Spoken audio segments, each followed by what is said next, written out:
This week's podcast is brought to you by Audible.com. Get a free audiobook download and a 30-day free trial at audibletrial.com/DJ Force X. There are over 180,000 titles to choose from for your iPhone, Android, Kindle, or MP3 player.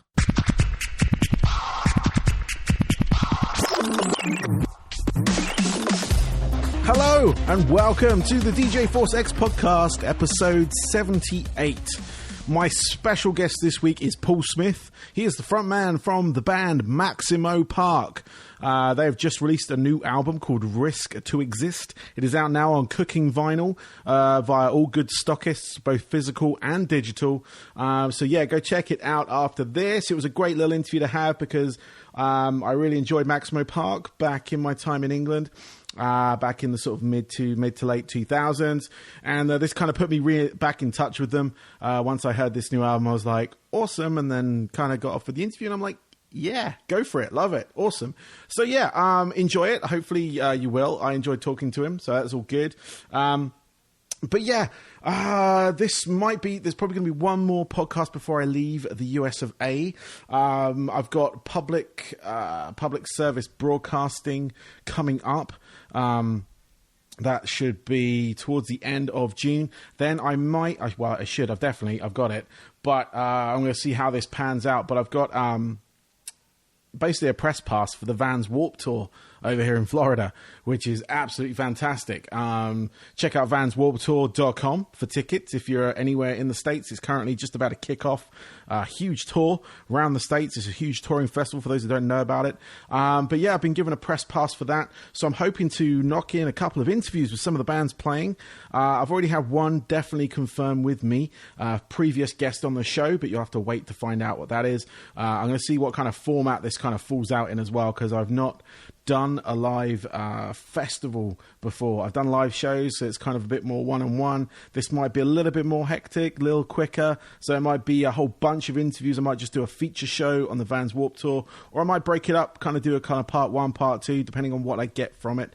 But I'm hoping to capture some video, some audio, some visual, all that kind of good stuff for Total Rock, as well as my site and the other radio stations on the mix, and Full Frequency Radio. But yeah, that's exciting news. And then I'm back in the UK after that, where I'm going to start trying to link up with a lot of the UK folk that I've kind of missed so far. Maybe get some one-on-one, some face-to-face interviews with some of them, some upcoming bands that I've kind of got my arm right now that I want to get in on the show, and a couple more of the more established acts to kind of help the show profile-wise, to help these smaller bands get a bit more profile, really. But again, thank you for downloading this, streaming this, however you're listening to it, via my website, djforcex.com. You can go there, find all the links you need for the podcast and Crossing the Streams, which is my music show on Total Rock, The Mix, and Full Frequency Radio. So yeah, check out all my stuff. Hit me up on the Twitter at djforcex, or even on Facebook, which is facebook.com/djforcex. I'm also on Instagram, you guessed it, djforcex. Not many people have that name, so that's kind of lucky on that front. But yes, this is Paul from Maximo Park. Enjoy.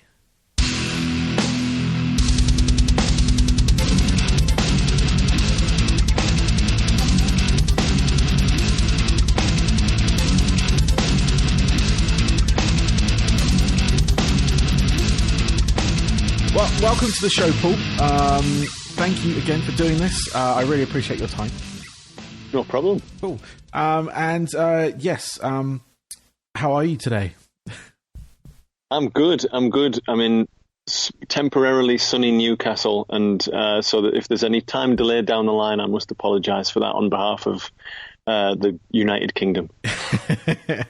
You don't need to apologise for anything right now, so on the UK part of things. So yes, Maximo Park. You just released a new album a couple of weeks ago called Risk to Exist. Is out on Daylighting and Cooking Vinyl. So yeah, tell me a little bit about that. What's the it's probably a bit of a vague question. It's a great album. I'll just go from there. It's a great album. I've been listening to it. It's been on rotation with me since I got it a few weeks ago. And it's got this real cool kind of like disco funky vibe to it. It's quite minimalist in approach, I think. Was that a deliberate thing, or was that more of is that how the band's been going? Yeah, I think it was quite deliberate. I think in the past we've often crammed the songs with as many different things as we possibly could, whether it's hooks or words or all of the instruments doing things at the same time. Whereas I think over the last few albums we've found a bit more space in the music, and that's allowed us to do what we've done on this record. And as a band, I think we're at the top of our game in terms of playing live, and we're really tight and work well together. So we went off to Chicago to record with Tom Schick, who is, I suppose, best known for his work with Wilco.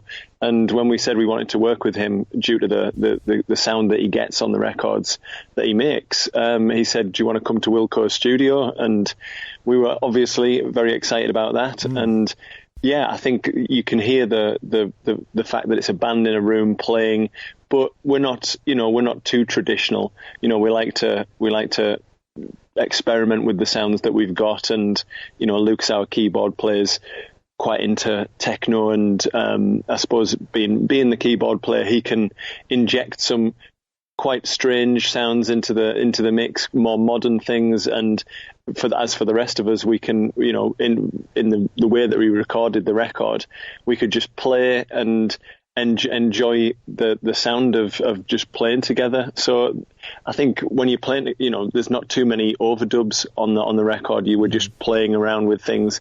Although there are a few cameo appearances. We had a brass trio playing on the record, and we had Mimi Parker from the incredible band Low, who are on Sub Pop Records. And yeah, we added a few extra things towards the end of it. But yeah, essentially the record has a lot of space in it for us.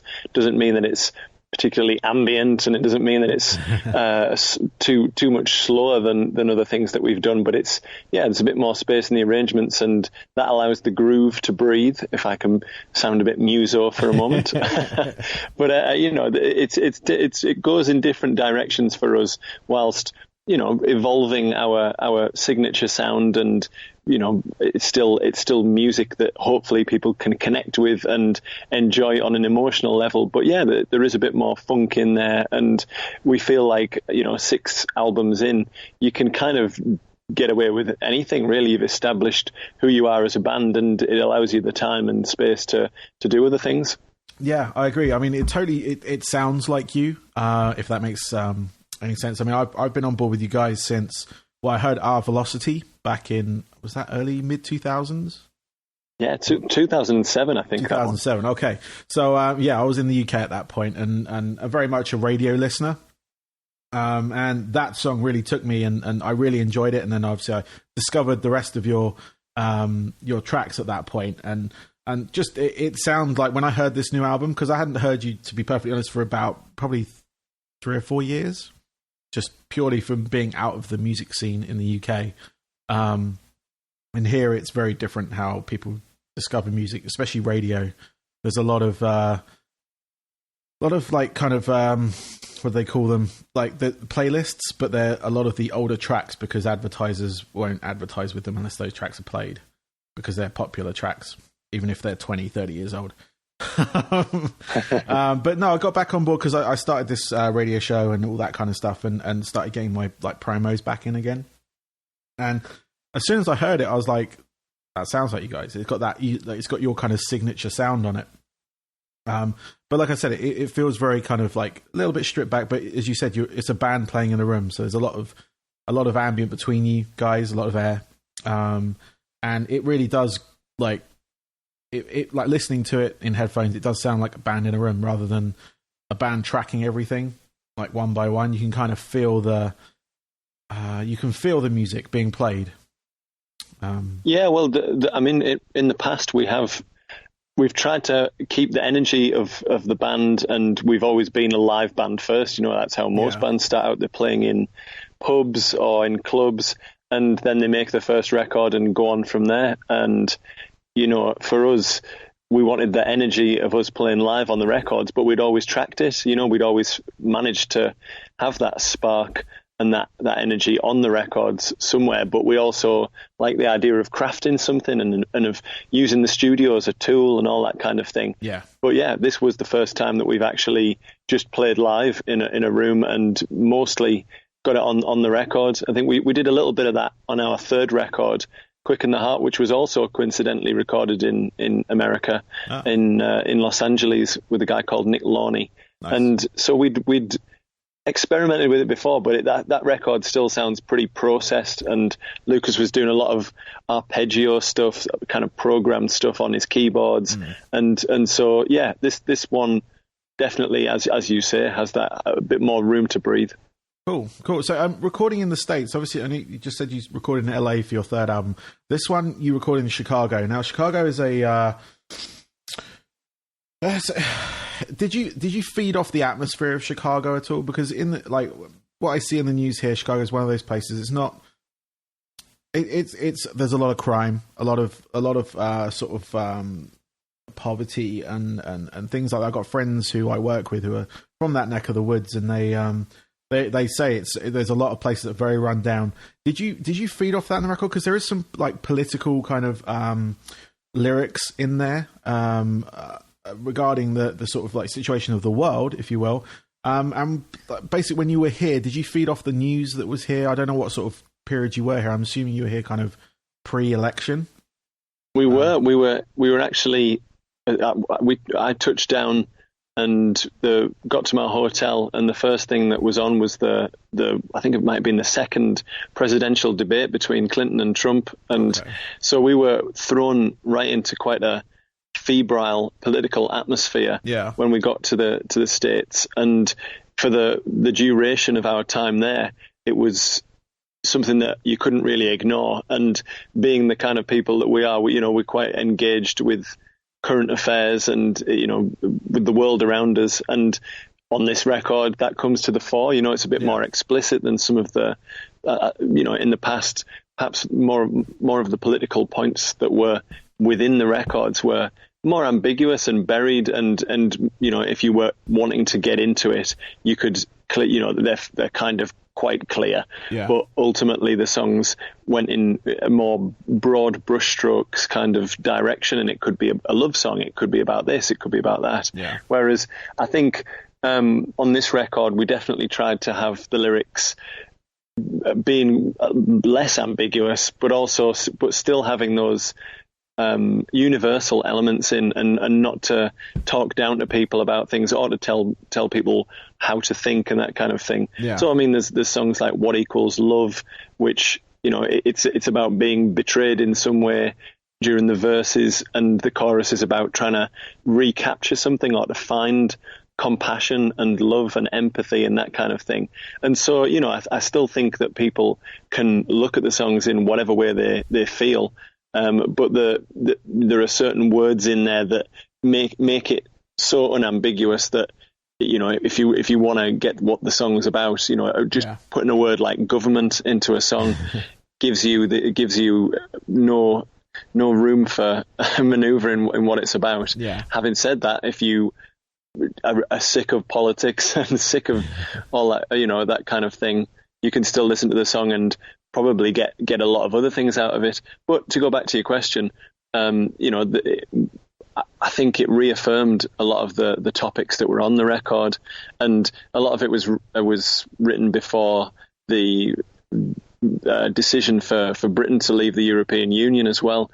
And a lot of people have said, oh yeah, that song's about Brexit, and it's not, but it is. Unfortunately, a lot of the songs are still very relevant, which when we were writing it, we were trying not to be too explicit in terms of naming names, because we want the songs to be timeless, and there's always going to be some sort of struggle going on in the world, whether it's in a very personal context or in a broader context. So I think we were definitely trying to craft the songs in that way. And the guy, Max, one of the guys who was playing the horns and did some arrangements for the horns on the record, he said, this is, the first song on the record, What Did We Do to You to Deserve This?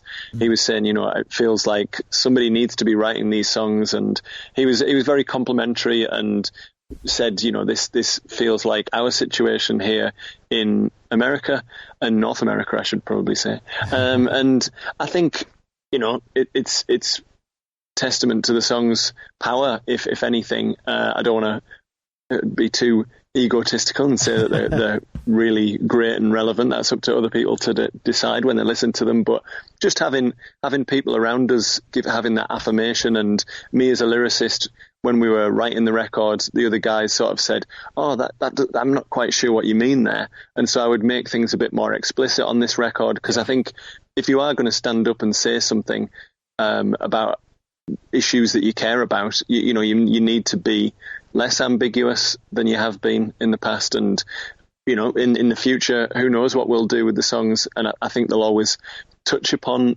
the broader society. That's just part of our songs. I care about the world.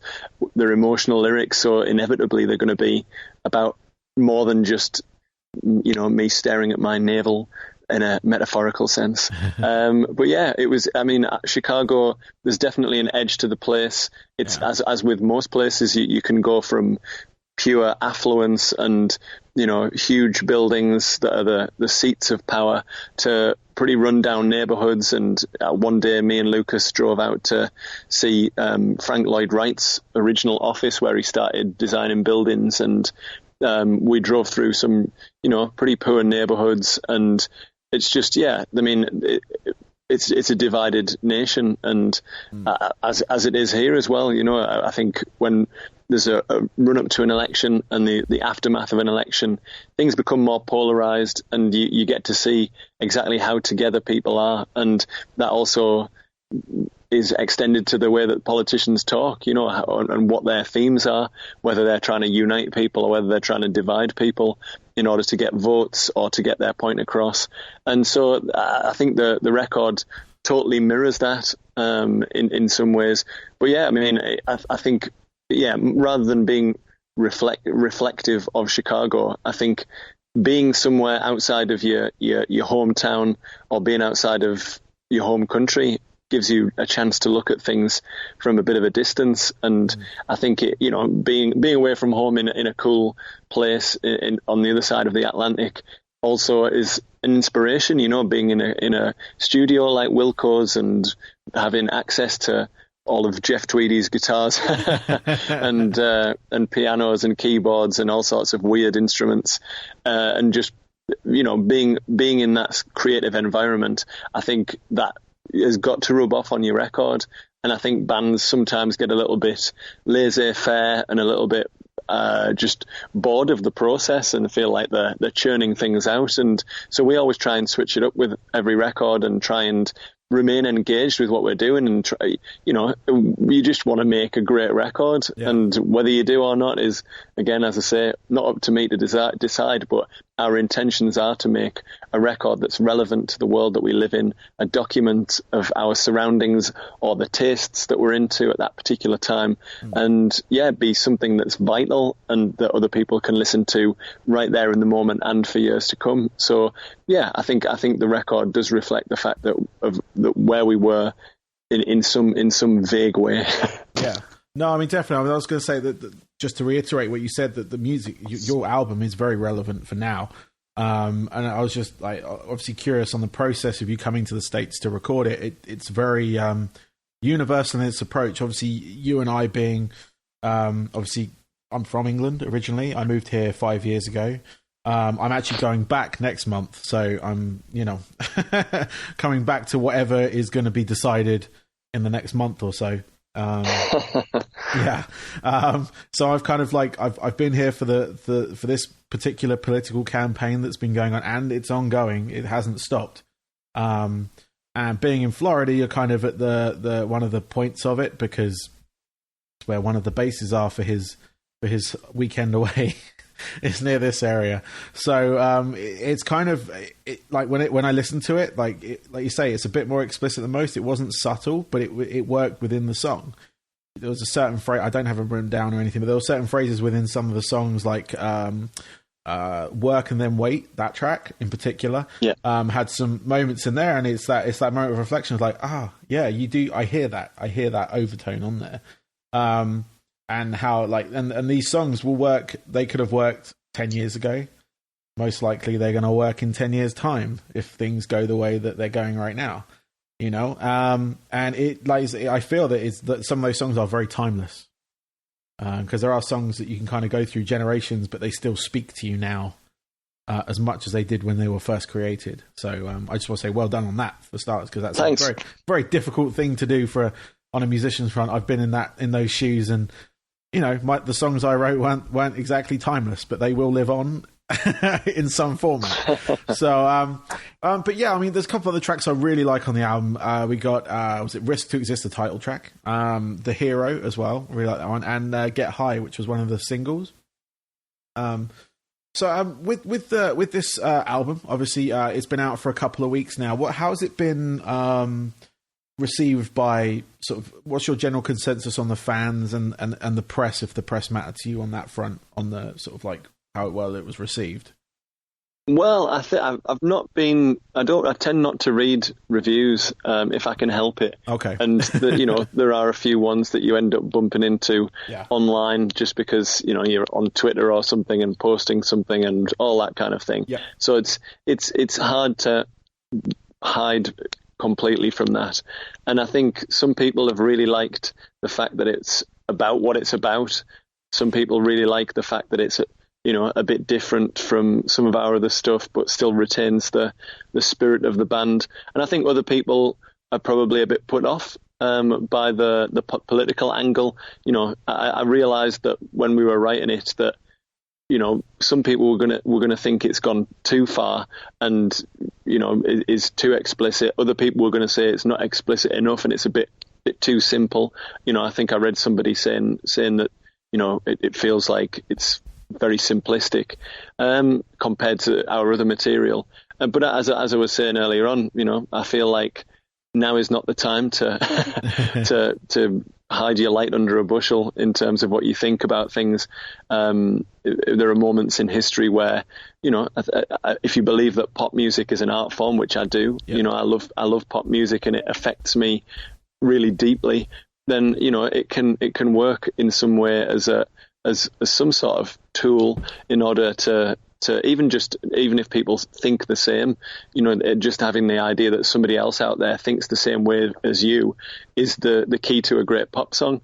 And I say pop because that's the one thing that unites our band. We love punk rock, we love hip hop, we love country music, especially Tom, our drummer, all sorts of different things. But when we get together, because we can rarely agree about exactly what kind of music it is that we all like, we all love pop. We all love the transformational idea of somebody hearing your song and being affected by it, if it's on a radio station for 3 minutes, or if they get your record entering your world for 40 minutes and being taken in different directions by you as a band.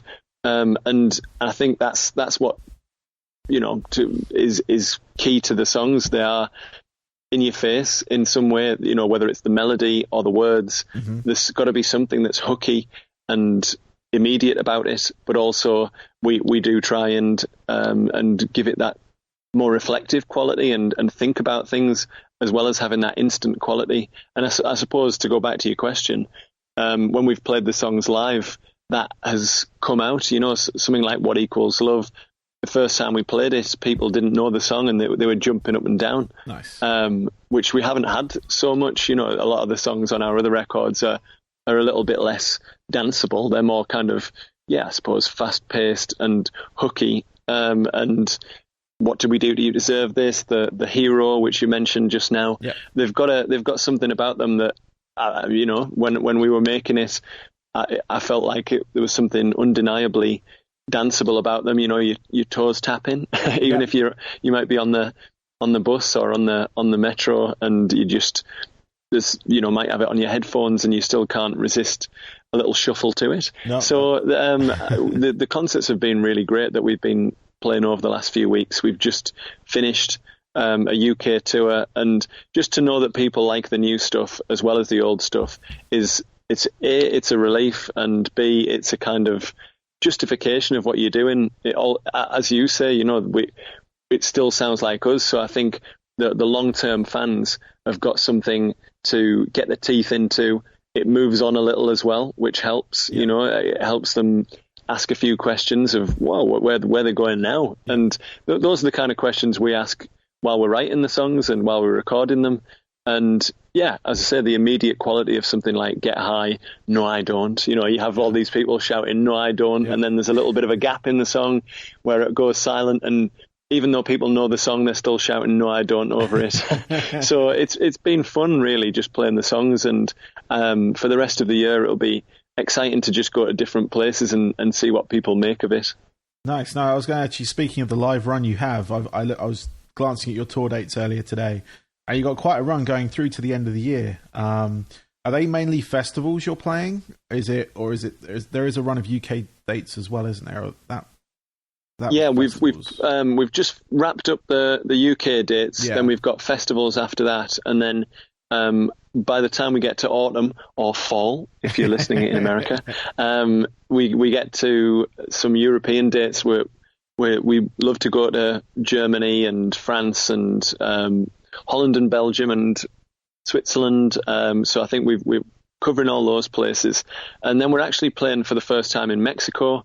So we'll be flying over to play a festival with PJ Harvey. I think PJ Harvey and Mogwai are playing. So it's a pretty cool to be able to do that. That'll be the first time that we've ever played in Mexico. Nice. And you never know, maybe we can fit in some US tour dates as well. Oh, that'd be nice. I did notice those Mexico dates kind of just there. So that was actually going to be my next question. Was there a chance of a US run at all? So. Yeah, well, look out next week on social media, and you never know what might happen. All right, excellent. Cool. Sounds good, man. Why obviously you've been around, guys have been around for, a good while now in the music industry. You've toured pretty much across the world. Have you got a really most bizarre situation you've ever been in or found yourself in whilst out on tour? Plenty. Not many I can repeat, perhaps. But I suppose going to Japan for the first time and being mobbed in hotels by fans who want to give you gifts, and they've got letters for you, and they're mostly really sweet people. But yeah, pretty weird when you're in your lobby and there's people coming up and asking for photos and that kind of thing. Yeah. And I remember when we probably the first trip that we went there, somebody gave us some pandas, some robotic pandas, and I don't know whether they were actually faulty or whether it was just the batteries were down, but they were making some evil noises and their eyes were flashing red. And yeah, being in a totally different place where you can't read the alphabet and that kind of thing. It was quite a full-on experience going to Japan for the first time. So that's probably one that I can repeat. Awesome. Well, that's always Japan is it's a fun place. It's kind of it's a jump forward into the future, but it's also a step back in time, if that makes sense. It truly is, yeah. When you kind of have that, the fan mentality that they have is kind of reminiscent of, that kind of 60s, 70s fandom for the big bands of the time, like the Beatles and stuff. That kind of mania that goes with it, but their technology is so far ahead of what they put out is absolutely amazing on that front. So no, it is. It's one of those places where it's a big old kind of contradiction, if you will. So, but that's all good, man. All good. I've got a couple of questions left for you. Just some ones more about yourself. So I'll go with the first one. What are your 3 top albums that kind of have influenced you as a person or as a musician or both that you are today? That's really difficult, but I will give it a go. When I think of favorite records, I wonder now whether I sort of I had a lot of time on my hands walking to and from university, and it was a very formative time where you were meeting new people and learning about life and learning about different things that you'd never heard of.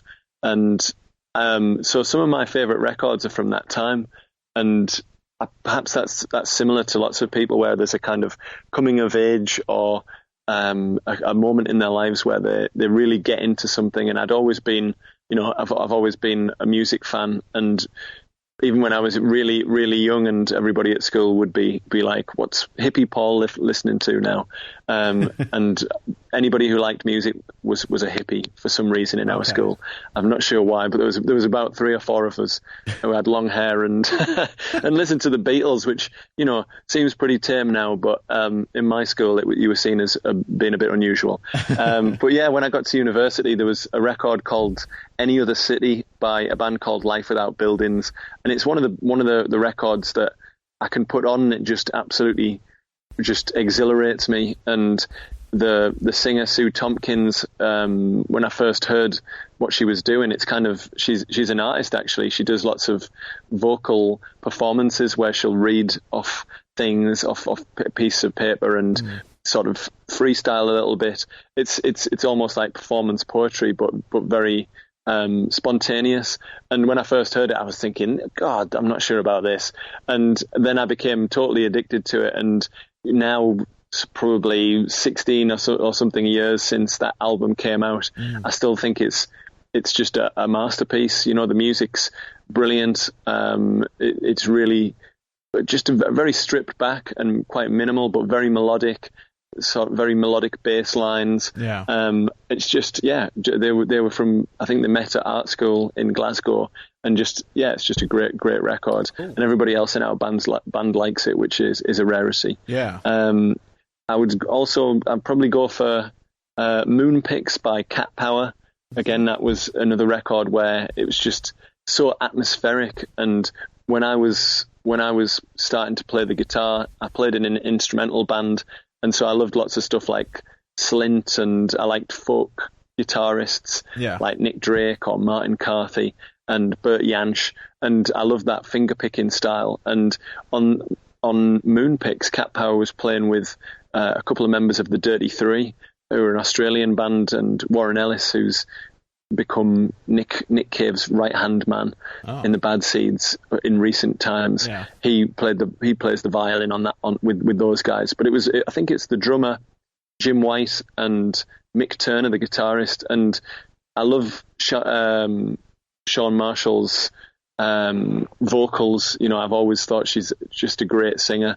But I think on that record, the band are just so evocative with what they're doing. There's all sorts of movement in the music, and I think she recorded it in Australia with them. And to me, it feels just a magical record that where they capture what was going on right there at the time, which is really important. And third, I don't know. I'm trying to think. Now I feel like I've got 2 sort of indie rock records. I should maybe go for something like the Wu-Tang Clan's first album or something like that. Because when that arrived, I was just blown away. It felt kind of very different to the sort of the G-funk stuff that I'd sort of had got me into rap, and the sort of Daisy Age stuff like De La Soul. When we were kids, we would listen to R.E.M. and Neil Young and also Snoop Dogg and Warren G and all that kind of stuff. And when the Wu-Tang Clan came along, it was like, whoa, these guys are on another level, in terms of the way that the words are put together.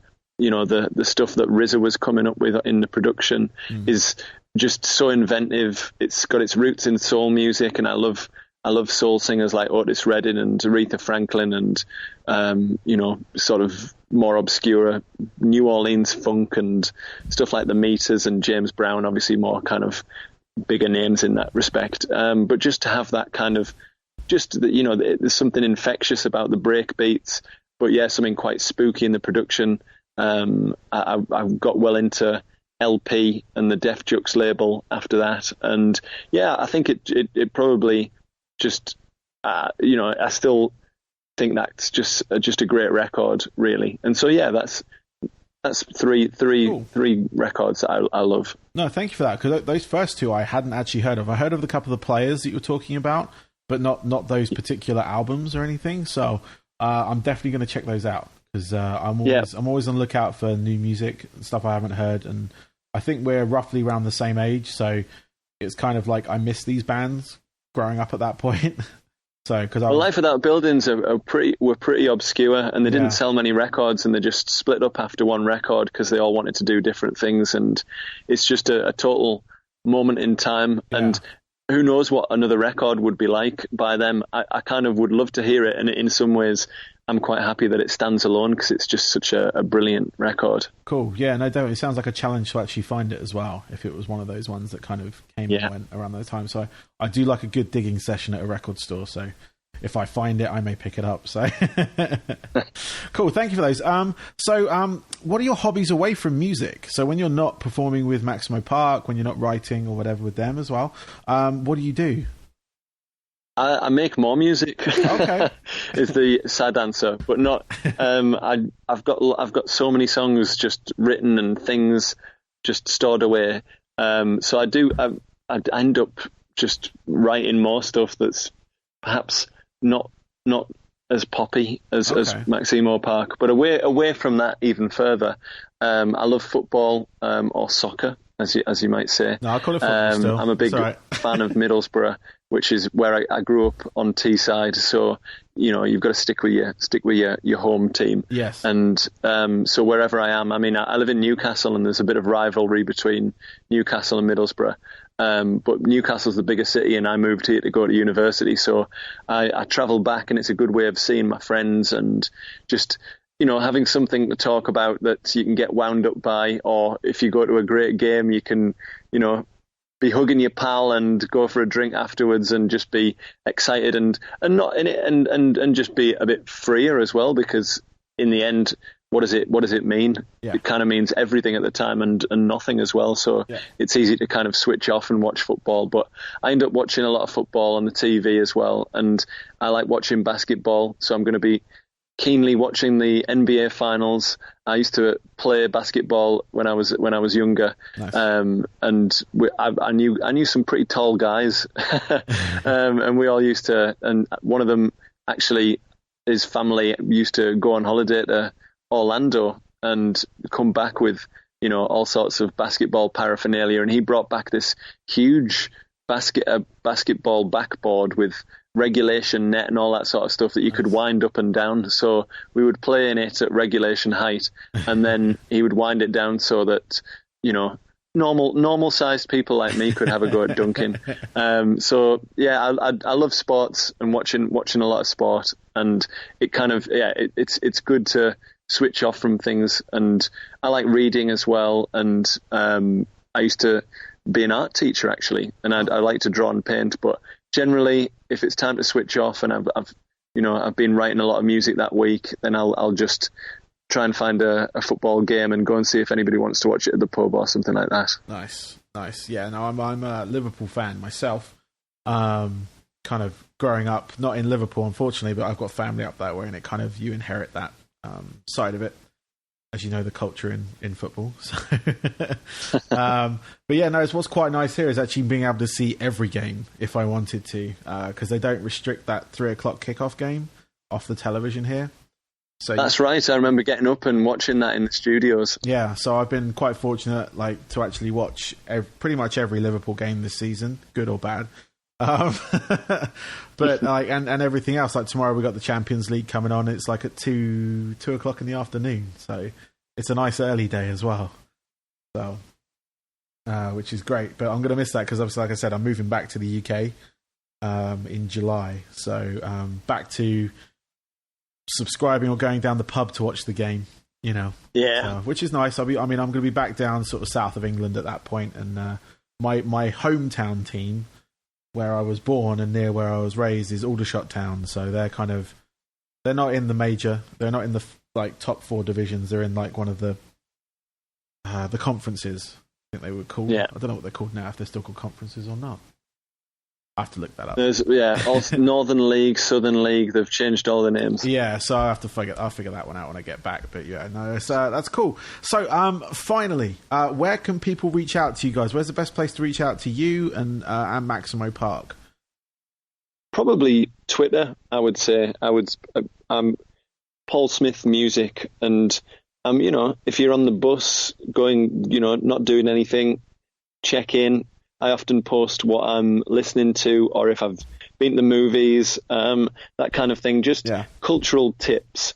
And Instagram as well. I'm thinking in pictures on Instagram, which is a line from one of my solo records. And I just post all sorts of things that interest me visually. So it could be a shape, or it could be a sunset, or it could be anything. It's not really, it's just a stream of consciousness. Awesome. Bit of imagery. But yeah, there you go. Cool. Well, thank you for that. Just actually one more question. It's at the bottom of my list here. I put this in because a friend asked me. The band name, Maximo Park, where does that come from? The only reason I ask is there's actually a park in Tampa Bay, or St. Petersburg, Tampa area, called Maximo Park, and they live. That's right. No, we've heard about that. Okay. I think it must be because Duncan, our guitarist, saw a documentary on TV about a park in Cuba, in Havana, called Maximo Park, Maximo Gomez Park, to give it its full name. Yeah. And it was a place where everybody was just relaxing and sharing opinions and playing dominoes or whatever. And when he was starting to think about a new band, the band that he was in at the time it was a kind of one guy doing everything, and everybody else was just a kind of supporting cast. So he wanted a band where everybody had an equal voice and a democratic band. And so he was inspired by seeing this Maximo Gomez Park. There was a band called Gomez, so we dropped that bit. Yeah. This was long before I joined the band. And I assume the Cuban link is the reason why Maximo Park is also in Florida as well. Yeah, no, it must be. We've got a heavy, especially in the area I'm in, Tampa. It does have a heavy Cuban influence, in as much as it's supposedly where the Cuban sandwich was invented, down in Ybor, which is a part of Tampa Bay. So, no, I was just curious because they asked me, obviously.